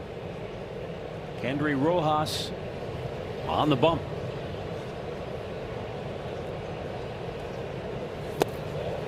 And that's down low. I mentioned Kendry Rojas is one of 19 Cuban-born players to play for the Twins. One of 9 pitchers. But I don't think there's any question the best of all of them was one of the first, Tony Oliva. We saw him here, I think, on the night of the series opener. He was on hand. Still looks great. Tony Oliva He was the first Cuban to win a big league batting title. First Cuban to earn Rookie of the Year honors. Just a wonderful human being and an incredible hitter. Charlie Manuel, when he was manager of Cleveland, would tell stories about Tony Oliva. And listening to Charlie tell those stories, I would have swore Tony Oliva stood 10 feet tall and played with wings out of his back. But he just, when I got to meet him for the first time, what a gentle soul, kind human being. Man, could he hit. Yes, he could. And that is why his face and likeness will be in Cooperstown forever. And you know, the other thing about Tony Oliva that tells you how great a player he was, like Charlie Manuel, when he would talk about players, and we're talking about great players like Manny Ramirez, those were the comps. Charlie Manuel was saying, the only guy I've seen do what Manny Ramirez could do at that time with a bat was Tony Oliva. You're like, wow. So that tells you, for a guy that kind of predates some of us, just how special a player he was in his time, in his era. You know, and that was a time too when you had a lot of guys that they played their entire career for one organization. Yes. So those players from that era, they become so attached not only to the guys in the clubhouse and the coaching staff and the front office and the ownership, but they become extremely attached to the city that they're playing in. You know, he played 15 years, all of them here. One uniform. All of them here. And so not only is, I'm sure he is beloved and, you know, extremely appreciated when he comes back, but I'm sure the level of appreciation he has for the Minnesota Twins and this city is, you know, it goes both ways. You can say the same thing about Bob Feller in Cleveland. Yeah. Back to the top of the order, Travis Bazzana, 1 out of 3 today. He doubled in the 3rd inning. In the air to center. Keyshaw coming in. He'll make the catch. Yeah, everybody holds. 2 down.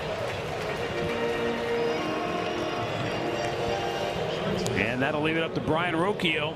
0 for 3, has struck out all 3 times today. Work the count here. Let's make him throw pitches, make him throw strikes, try and grind it out and pass the baton to the big guy. Done a great job, though, with 2 outs in RBI situations this season. And fair ball down the left field line. It hits off the side wall. Scoring is Bailey. Quan around third. They're going to wave him home. Here's the throw. Cut off. No chance to get him. Oh, it's Captain Clutch delivering in inning number 7.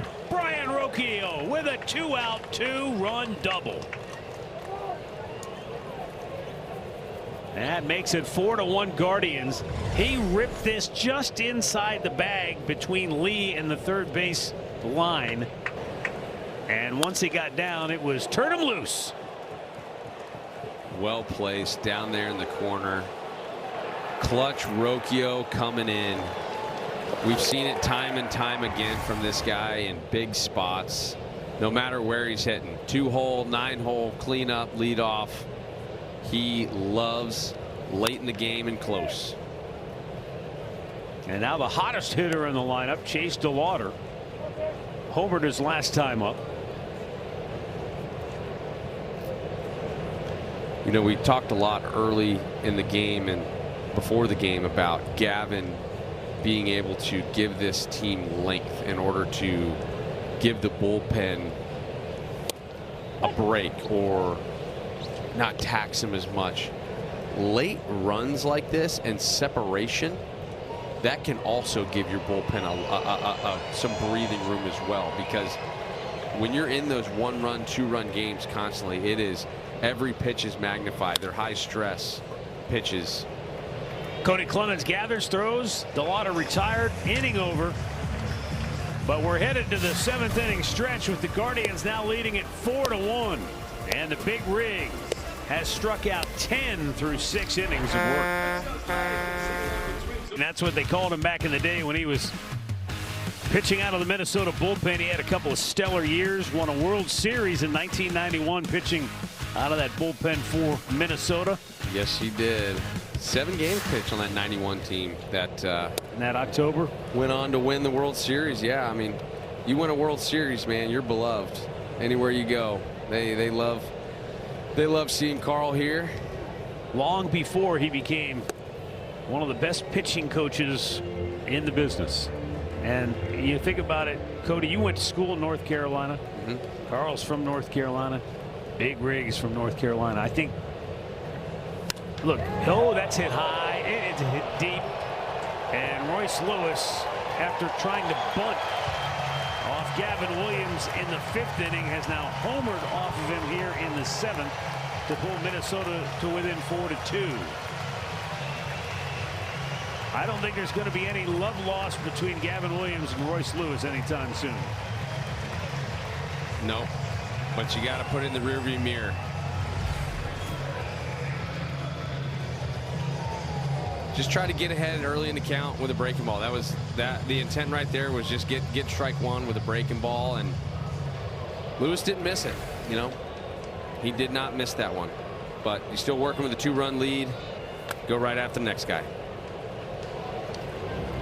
But I think Carl Willis has definitely had a big impact on every pitcher. Yeah. But I think in particular for a guy like Gavin Williams, a young guy when he first got here, you know, that North Carolina connection. Yeah. I think that definitely played a role in helping to cement a very sound relationship between pitching coach and pupil. Yeah.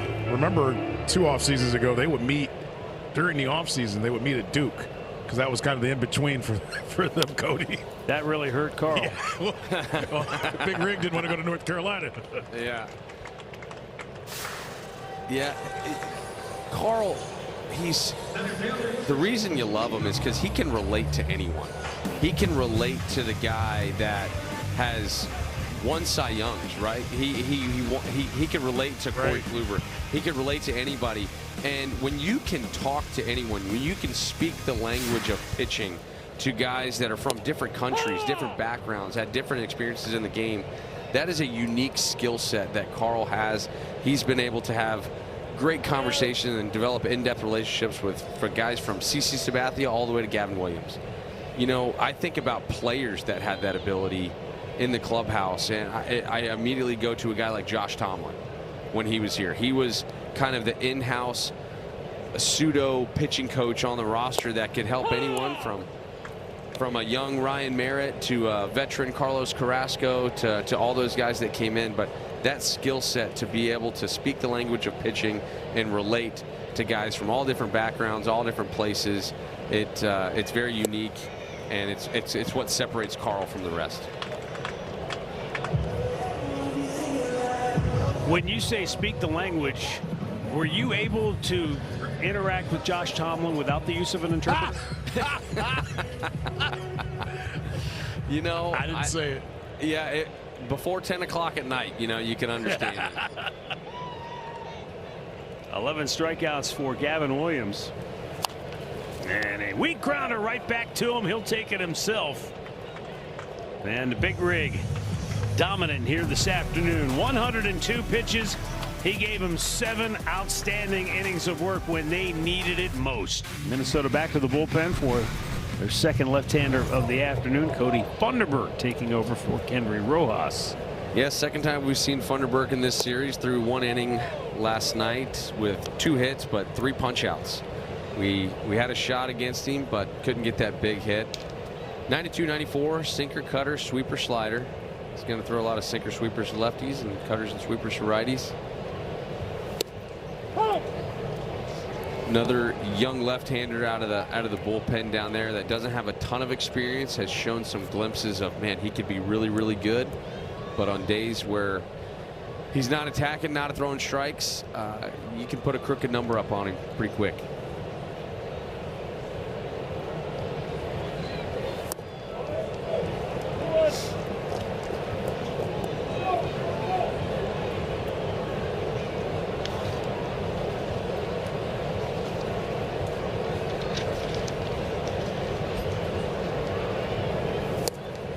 Tied him up. And it's 2-2.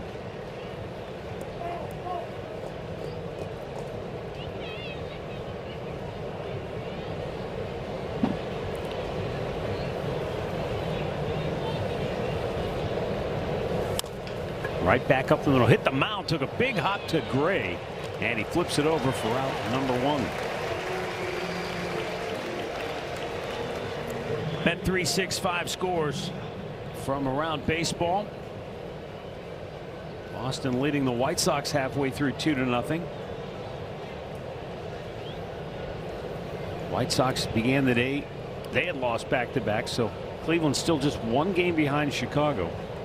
But Minnesota had closed to within 2 games of the division lead. And don't look now, but Detroit had won 4 straight entering today, and they were within 5.5 games.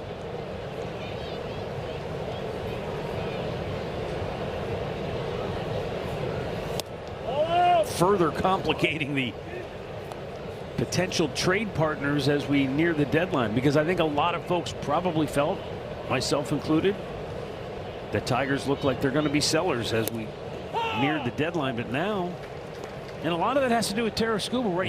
You don't want to just let him walk at the end of the year and get nothing in return if that's going to be the case. They also have Casey Mize as a guy that's been talked about possibly getting moved. Yeah, they're going to be in an interesting position because if they're kind of one of those bubble teams, he's obviously the biggest piece on the market that could be moved, that's going to demand the most attention.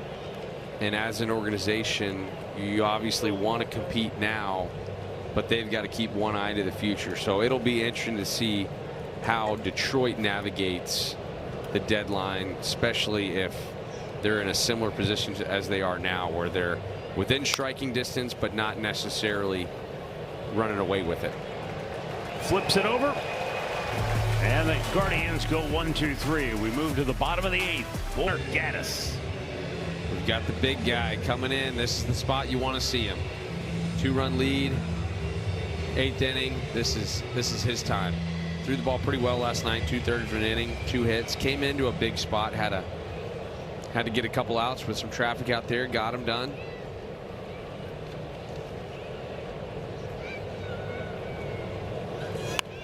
Bunting. Jackson. Burying. Grab. Throw by Arias. Oh, that was a big league play right there. Not many third basemen can do it any better than Arias just did. That looked like an infield hit all the way.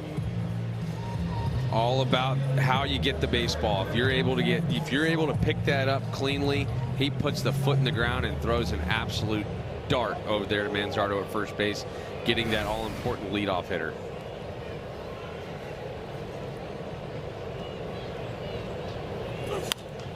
First ball swinging, popped up on the infield. Rocchio shading his eyes, has it.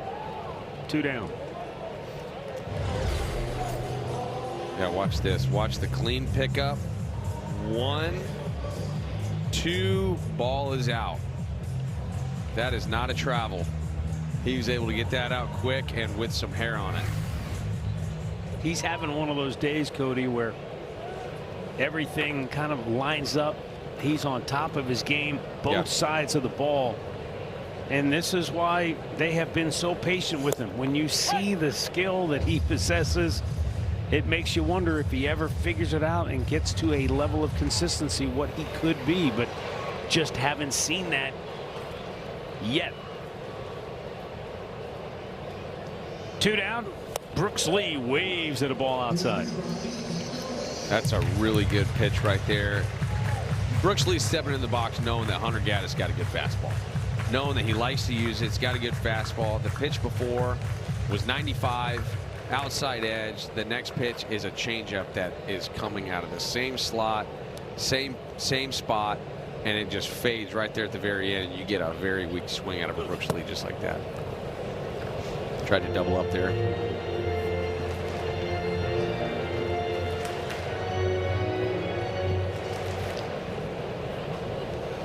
Hunter Gaddis pitching for the 6th time in 9 days.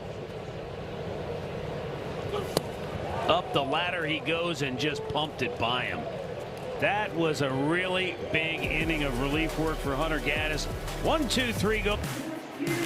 Yeah, really good. I mean, just a dominant performance from a guy when you need it the most. There was one spot there in the middle innings where got in some traffic, could have lost it, perfectly timed pitchers meeting by Carl Willis. Went right back out there, got him locked in. The rest, he was great. Absolutely great. Woo-Suk Go is the new pitcher for Minnesota, making his major league debut. Native of South Korea, came to the Twins via a trade just recently with the Tigers for cash considerations. He was at AAA, began the year AA Erie, moved up to AAA, pitched in the WBC this year for South Korea. Pitched pretty well too. 3 games, 2.45 ERA, 3 2/3. Really nothing.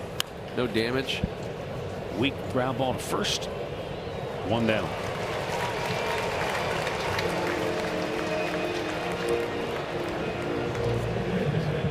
Pitched 7 years in the KBO.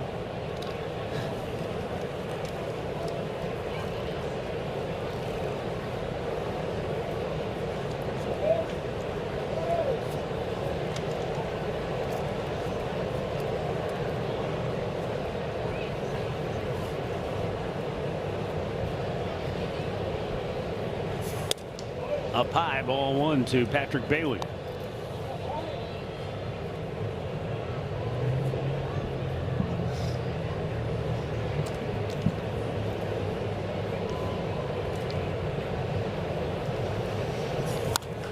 Crushed high in the air, deep right field.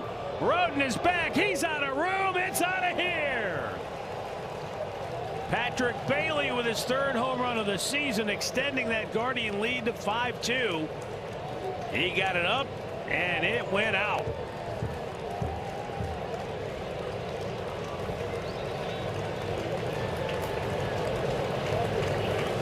Third home run of the day for Cleveland. All 3 solo shots. Matty, that one may have hit the ocean when he was with San Francisco.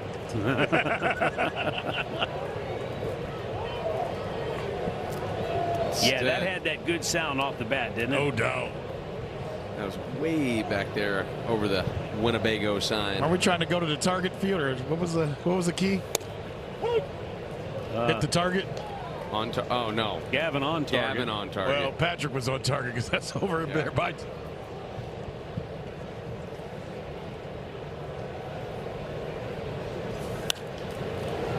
left field, slicing and foul. Looked like he was shoplifting from target. That ball got out of here so fast. He was running for the exit. Foot down. Yeah. Just a little slider that stayed middle.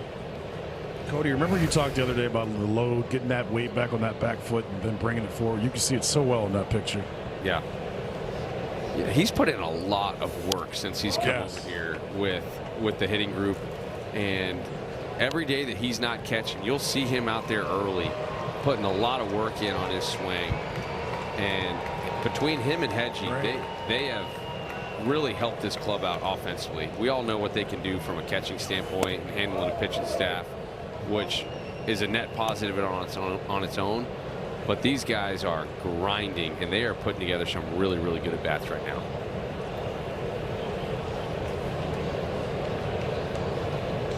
The 1-2. For the audience that never pitched probably beyond high school, let's say, how important, give us some sense of how important the catcher-pitcher relationship really is. When you can come into a game, especially, I can only speak from a bullpen pitcher's perspective, but when you come into a game, especially late, when, say, Roberto Perez was working with a certain starting pitcher, whether it be Carrasco or Kluber or some of those other, guys that we had in our starting rotation, and they had a certain game plan, to know that when I come in, those guys are completely prepared, they're paying attention. I don't have to call my own game. Those guys, I'm going to follow those guys. And when you have a trust in what they're putting down, and you can just sit out there and throw your own stuff and just focus on the execution, it's massive.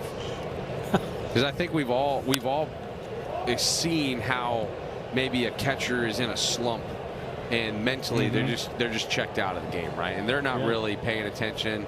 they're thinking about trying to their next at bat that's coming up in a couple innings, and they're not really following along with the pitcher. That can really hurt a pitcher when he's out on the field.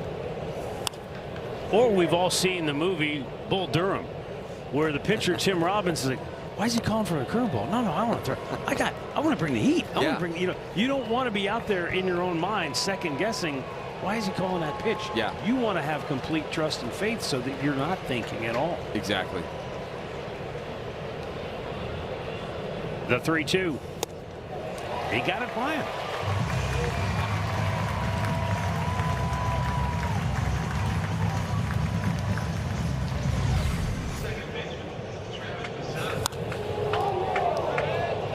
That one just sounded like a homer.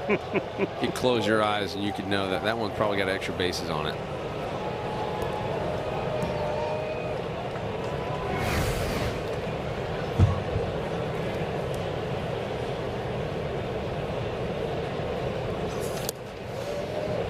Travis Bazzana backed up.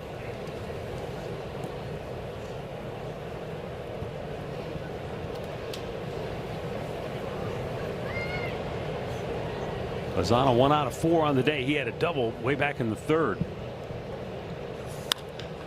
Pulls this one to first. Big hop for Royce Lewis, and the inning is over. But the homer by Patrick Bailey has the Guards up 3. And now it's closing time with Cade Smith, the big league leader in saves. Cleveland on top, 9th inning. And Cade Smith looking to close it out. 26 out of 29 on the year. Last night, he didn't get anything statistically to show how amazing his performance was. But it was one of the best I've seen. It was utter dominance. In a situation where he had 0 margin for any kind of error. Yes, every pitch is magnified at that moment in the game.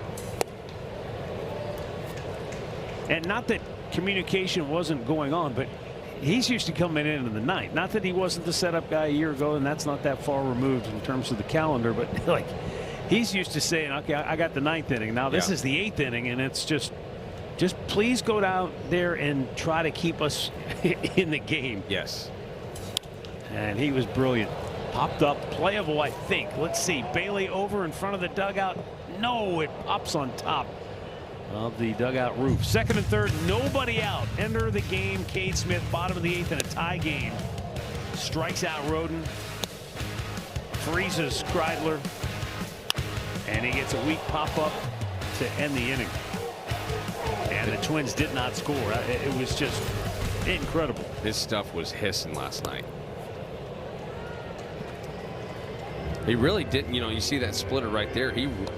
I mean, after the first couple fastballs, I think Hedgie realized he's got a next level gear tonight, and we're sticking with the hard one, and he threw a lot of fastballs. Just like that. Strike 3 called at 99, and Clemens with the bat on his shoulder couldn't pull the trigger. 1 away.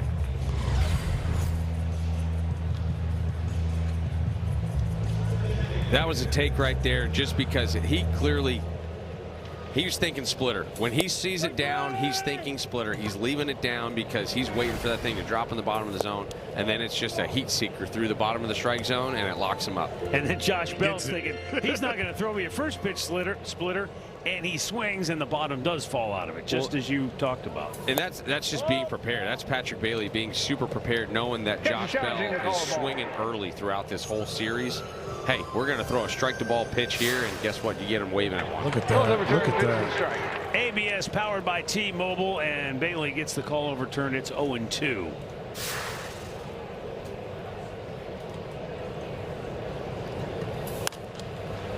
Lifted, foul, out of play. All right, Cody, I got to give this to you quick. I remember asking Josh Bell when he was with Cleveland how he learned how to switch hit. He said, my dad took me out back. He had a 6-pack. He sat down, he flipped me balls and told me after each beer to just go over to the other side. That's how he became a switch hitter. How many beers did Dad have to go through before the session was over? Well, he said he brought 6, so after 3, it was over to the other side.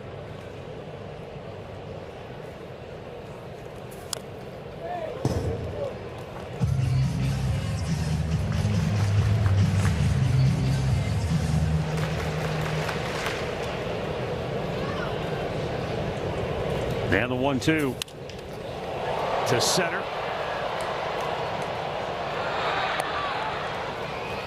2 down. Now he hit that ball pretty deep to straightaway center, and you could tell it was a little bit off the end of the bat. He didn't really barrel that up, and it still had carried a long way out there. Just pure strength of this guy. Look, that's off the end. Yeah, that ball's off the plate, running away from him. He's a big league hitter. He's got a great approach. He knew going in off a guy like Cade, if you see the ball up, it's going to be hard. If you see the ball down, it's probably going to be a split.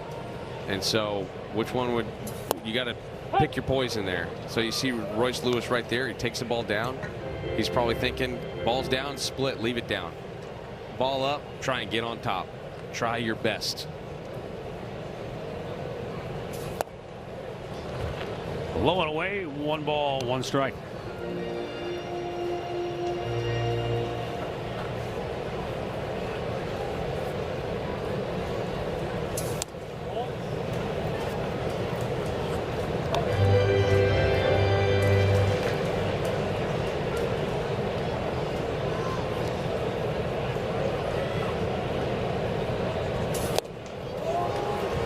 To the top of the zone with a 98-mile-an-hour fastball, and the Twins are down to their last strike.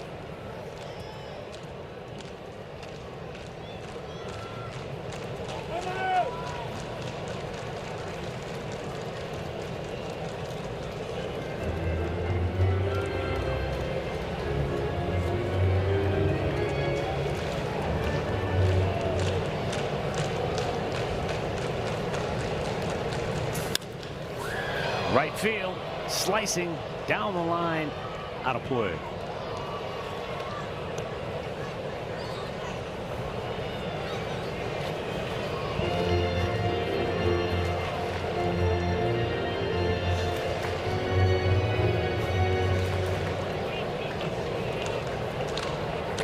Two down, bases empty, and the 2-2 pitch. Book it. Cade Smith nails it down, his 27th save of the season. The all-star closer leading the big leagues in saves, and the Guardians salvage the series finale by a final score of 5-2. Gavin Williams the winner. He finally gets that elusive 10th win of the season as he goes to 10-4. And the Guardians will head south to Miami to take on the Marlins with a record now of 48-46 on the season. Twins fall to 46-48 this year. Well played series, closely contested every game, much like every game in the Central Division. This one considered a blowout because it was a 3-run game. Yeah, and it felt like a blowout, but the ability to get the shutdown inning, I think, was so key today. And obviously the performance of Gavin Williams was the factor here, but getting those shutdown innings, giving your offense a chance to maybe tack on 1, 2, or 3 and take a little bit of pressure off those last 2 guys, and then Gaddis and Smith come in and do what they do. They shut it down. That equals a Guardians win. Gavin Williams, no doubt about it. He gave them exactly what they were looking for, exactly what this team needed. And the offense chipped in with 3 solo homers and a big 2-run double by Brian Rocchio. 5-2 is the final this afternoon. We'll be back with Guardians postgame coming up next.